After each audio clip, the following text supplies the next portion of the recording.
Railway Koduru MLA, Janasena MLA Sridhar గారు ఎవరైతే ఉన్నారో దానికి సంబంధించిన ఒక వీడియో సోషల్ మీడియాలో వైరల్ అయింది నిన్నంతా చూసుకున్నట్టయితే. ఈ రోజు చూసుకుంటే ఎవరైతే అందులో ఉన్న మహిళ ప్రెస్ మీట్ పెట్టింది.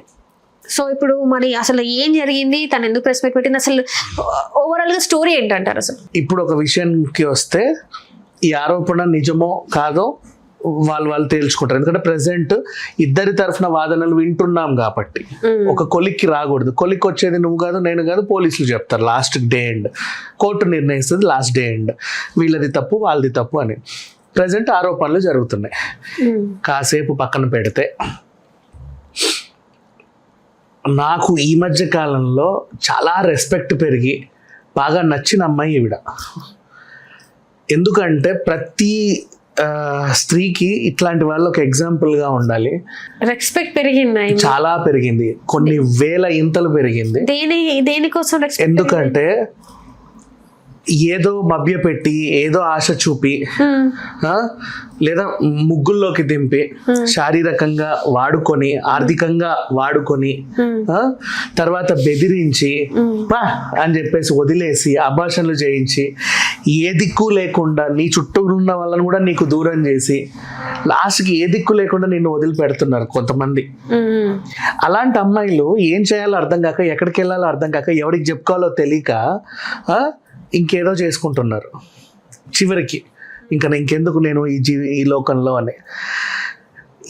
నేను చాలా సందర్భాల్లో చెప్పా, ఎట్లా నువ్వు ఇంకా నేను ఉండకూడదు అని డిసైడ్ అయ్యావు కదా, ఆ డెసిషన్ని ఒక 2 నెలలు పోస్ట్పోన్ చేసుకున్నావు అనుకో, ఉండకు, పోస్ట్పోన్ చేసుకో. ఆ 2 నెలలు ఏం చేయాలి మరి? ఒక్కసారి ఎదురు తిరిగి చూడు, ఒక్కటేసారి ఎదురు తిరిగి చూడు.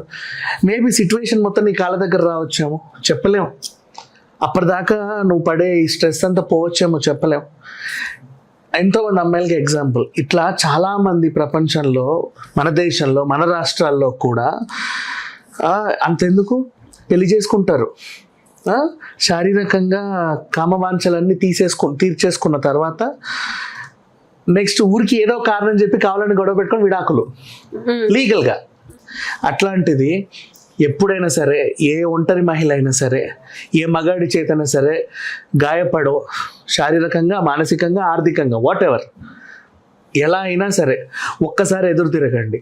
పోలీస్ స్టేషన్కి వెళ్ళాము, నా కంప్లైంట్ ఎవరు తీసుకోవట్లేదు ఎందుకంటే పైనుంచి అవతల వాళ్ళు బలవంతులు. ఓకే, కోర్టుకు వెళ్ళండి.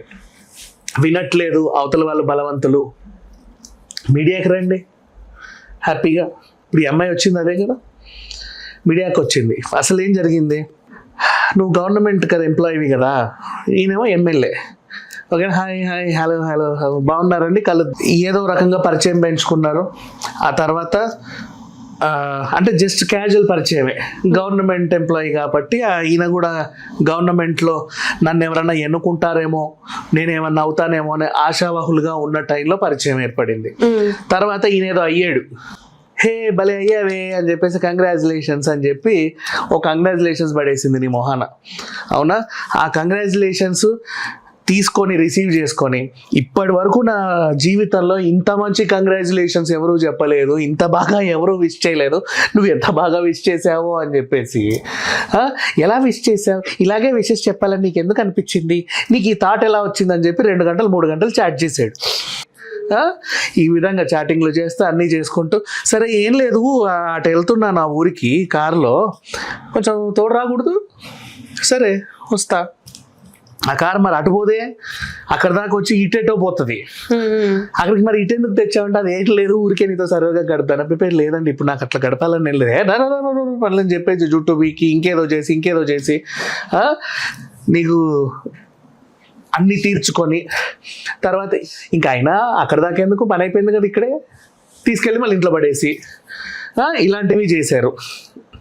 ఇంకా ఇంకా ఇంకా ఇంకా సరే, అప్పుడప్పుడు పిలిస్తే వస్తలేరు, మరి నేనే వస్తా అని చెప్పేసి రావడం, టెంగ్ ఇప్పుడు ఏంటి టీ టైంకి వచ్చాడు, తీయాలా వద్దా, నువ్వు ఎంతసేపు అన్నా నేను ఇక్కడే కూర్చుంటా, నువ్వు ఎమ్మెల్యే అని కూడా మర్చిపోయి గుమ్మం దగ్గరే కూర్చొని నీ కారు కూడా అక్కడే పార్క్ చేసి అన్నీ జరిగాయి మా, 1 కాదు 2 కాదు ఎన్నెన్నెన్నో జరిగాయి. తర్వాత నీ వల్ల ఆ పిల్లకి రాకూడదు ఏదో వస్తే దగ్గరుండి చేయించావు. ఆమెకి ఇష్టం లేకుండానే చేయించావు ఏదో ఒకసారి అంటే పర్లేదు. నేను మోసపోతున్నానేమో అని గ్రహించింది ఒకానొక స్టేజ్లో. గ్రహించిన టైంలో అంటే మధ్యలో చిల్లర కూడా తీసుకున్నాడు. నువ్వు ఇవ్వాలి యాక్చువల్గా చెప్పాలంటే నువ్వు ఉన్న స్థానానికి.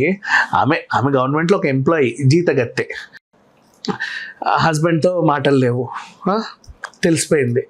నీ తరఫున మిగతా వాళ్ళందరికీ నీ క్యారెక్టర్ బ్యాడ్గా పోర్ట్రే చేసావు. నెక్స్ట్ అసలు నీ కొడుకు కూడా నీ కొడుకే కాదు ఎవరి కొడుకు అన్నట్టుగా పోర్ట్రే చేసావు. ఆమె పరువు ఫుల్గా తీసేసి సమాజంలో ఆమె తలెత్తుకోకుండా చేసావు. ఎవరికి ఏం మాట్లాడుకుని చేసావు. చివరికి ఒంటరి దాన్ని చేసావు. రూపాయి కావాలంటే లేదు, రాదు. మరి ఉద్యోగం సంగతి ఏం చేసావు దేవుడు ఎరుగు పాపం. అట్లాంటి టైంలో అట్లాంటి ఒక సిచ్యువేషన్లో ఉన్న మహిళ అప్పటికి ఎస్పీ కార్యాలయానికి వెళ్ళాను, నాకు న్యాయం జరగలేదు. ఇంకా ఇంకా ఇంకా రాజకీయంగా పెద్ద పెద్ద పలుకుబడి కలిగిన పెద్ద పెద్ద వాళ్ళకి చెప్పుకున్నాను, నాకు న్యాయం జరగలేదు. మరి ఏం చేయాలో అర్థం కావట్లేదు.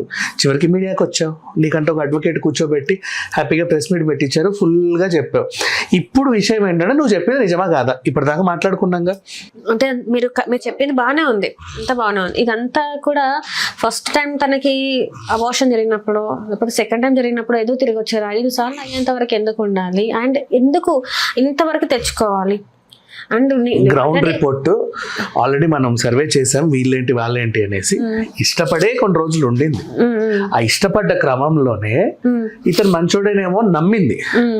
తర్వాత ఈయన మభ్య పెడుతూనే వాడుకుంటూనే వదిలేస్తున్నాడు. ఈ పిల్ల కూడా నమ్మింది.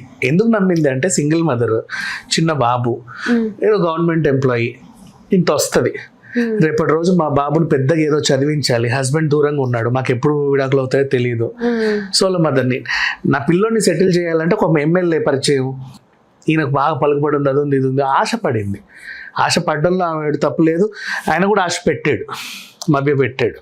సో ఇలా జరిగింది. అండ్ ఇష్టపడే ఉన్నారు, వాడుకొని అబార్షన్లు చేయించాడనే చెప్పింది, నిజం చెప్పింది.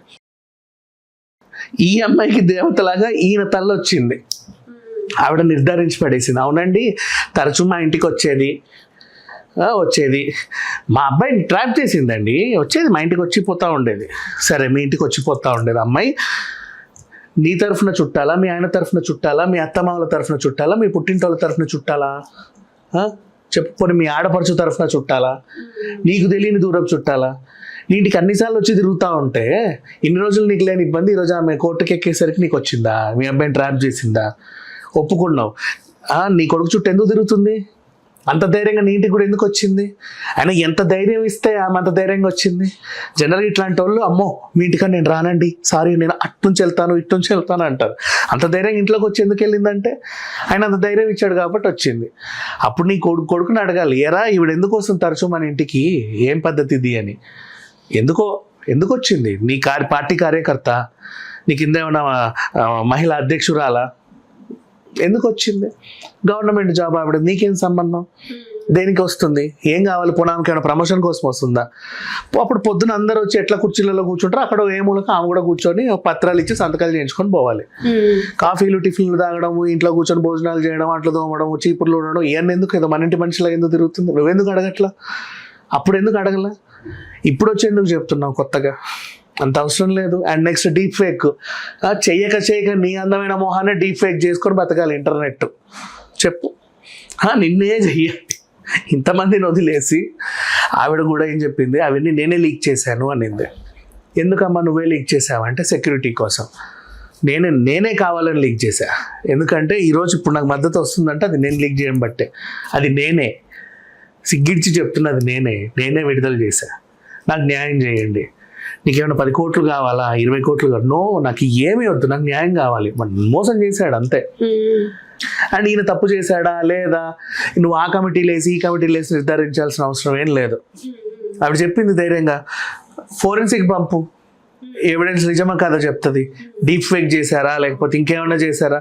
మనకు ఆ సౌలభ్యాలు లేవా? అంటే నువ్వు ఏది చూపిస్తే ఎవిడెన్స్ అదే కరెక్ట్ అయితే కాదుగా, ఉన్నాయిగా. ఆవిడ కూడా అంత ధైర్యంగా ఫోరెన్సిక్ పంపమని చెప్తుంది. తనే దాచుకుంది తన టెలిగ్రామ్లో, అనుమానం వచ్చి. ఇప్పుడు అధికారం ఉందనే కదా ఇప్పుడు ఇంత గణం వచ్చింది. ఇప్పుడు అధికారం ఉంది కాబట్టి అనేది అట్లా కాబట్టి ఇంత వైరల్ అయింది, మనం మాట్లాడుకోగలుగుతున్నాం. అందుకే అంటున్నా, ఇట్లాంటి అమ్మాయిలు చాలా మంది ఉన్నారు మా. అడ్రస్ లేని వాళ్ళ చేతిలో మోసపోయిన వాళ్ళు చాలా మంది ఉన్నారు. ఆ వార్తలన్నీ రావు బయటికి, మనకు తెలియదు. ఇప్పుడు ఈయనకి ఏదో పోస్ట్ ఏడ్చింది కాబట్టి మనం మాట్లాడగలుగుతున్నాం. బట్ ఇట్లాంటి వాళ్ళకి అదే లెవెల్లో ఎంత వైరల్ అయిందో ఈ న్యూస్, అదే మోతాదులో శిక్ష అనేది విధిస్తే నిజంగా ఇంకో 10 మంది అమ్మాయిలు స్వేచ్ఛగా బతకగలరు బయట. ఓహో, అంటే వాళ్ళు కూడా భయపడతారు కదా, ఇలా చేస్తే మమ్మల్ని కూడా ఇలా చేస్తారేమో అని. Right. Thank you so much.